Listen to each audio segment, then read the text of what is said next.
नमस्ते फ्रेंड्स, सर्व ज्ञान में आपका स्वागत है। आज हम आपको बताएंगे कि व्यक्ति के मरने के बाद 45 दिनों तक आत्मा कहाँ-कहाँ भटकती है। गरुड़ पुराण के अनुसार मृत्यु के बाद आत्मा का क्या होता है? यह प्रश्न सदियों से मानव मन में विचलित करता रहता है। हिंदू धर्म ग्रंथों में विशेष रूप से गरुड़ पुराण में मृत्यु के बाद आत्मा की यात्रा का विस्तृत वर्णन किया गया है।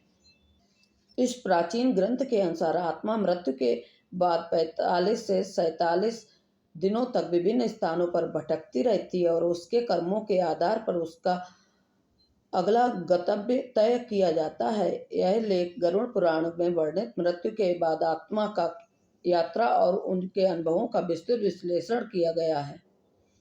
मृत्यु के तुरंत बाद आत्मा की स्थिति। जब किसी व्यक्ति की मृत्यु होती है तो आत्मा तत्काल अपने भौतिक शरीर से अलग हो जाती है। गरुड़ पुराण के अनुसार आत्मा कुछ समय तक अपने घर और परिवार के आसपास रहती है और अपने प्रियजनों को देख सकती है, लेकिन वे उसे नहीं देख सकते। मृत्यु के बाद के प्रारंभिक घंटों में आत्मा को अजीब अनुभव होते हैं, क्योंकि वह स्वयं को शरीर से अलग पाकर भ्रमित हो जाती है। पहले 13 दिनों तक आत्मा अपने परिजनों और परिचित स्थानों के आसपास मंडराती रहती है। इसे प्रेत अवस्था कहा जाता है। इसी समय पिंडदान और अन्य मृत्यु उत्तर संस्कार किए जाते हैं, जिससे आत्मा को अपने नए मार्ग पर आगे बढ़ने में सहायता मिलती है। मृत्यु के बाद आत्मा को 45 दिनों तक यात्रा। गरुड़ पुराण के अनुसार मृत्यु के बाद आत्मा की यात्रा के मुख्य चरण निम्नलिखित हैं। नंबर 1, पहले 13 दिन प्रेत अवस्था।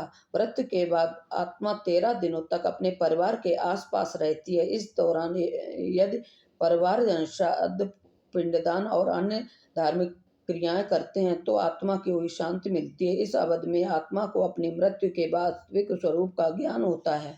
नंबर 2, 14वें से 30वें दिन बैतरणी नदी की यात्रा।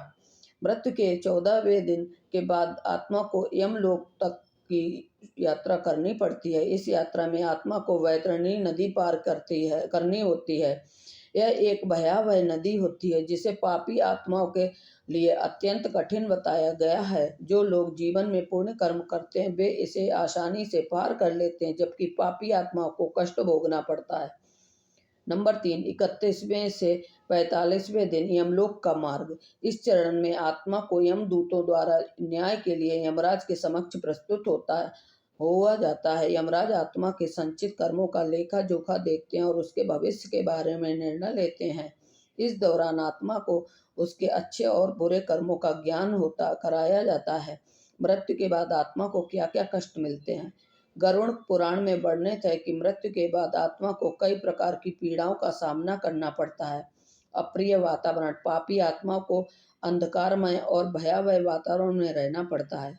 भूख और प्यास का कष्ट। आत्मा को अत्यधिक भूख प्यास का अनुभव होता है, लेकिन उसे कुछ भी प्राप्त नहीं होता है। यमदूतों का दंड। यदि व्यक्ति ने बुरे कर्म किए हैं तो उसे यमदूतों का कठोर दंड मिलता है। पिंडदान और श्राद्ध का कर्म। गरुड़ पुराण के अनुसार यदि परिवारजन मृत्यु के बाद आत्मा के लिए पिंडदान, तर्पण और श्राद्ध जैसे कर्म करते हैं तो आत्मा को मोक्ष प्राप्ति होती है। और हिंदुओं में वार्षिक श्राद्ध का भी विशेष महत्व है, जो पितरों की आत्मा की शांति के लिए किया जाता है। मृत्यु के बाद आत्मा की यात्रा अत्यंत महत्वपूर्ण होती है और यह पूरी तरह से व्यक्ति के कर्मों पर निर्भर करती है। गरुड़ पुराण में स्पष्ट रूप से उल्लेख किया जाता है कि जीवन में अच्छे कर्म करने से आत्मा का स्वर्ग की प्राप्ति होती है, जबकि बुरे कर्म करने से नरक ले जाते हैं। यह एक आवश्यक है कि हम अपने जीवन में अच्छे कर्म करें, धार्मिक कर्तव्यों का पालन करें और मृत्यु के बाद आत्मा की शांति के लिए आवश्यक संस्कारों का पालन करें। इससे न केवल हमारी आत्मा को शांति मिलती है, बल्कि अपने पितरों को भी संतुष्टि होती है।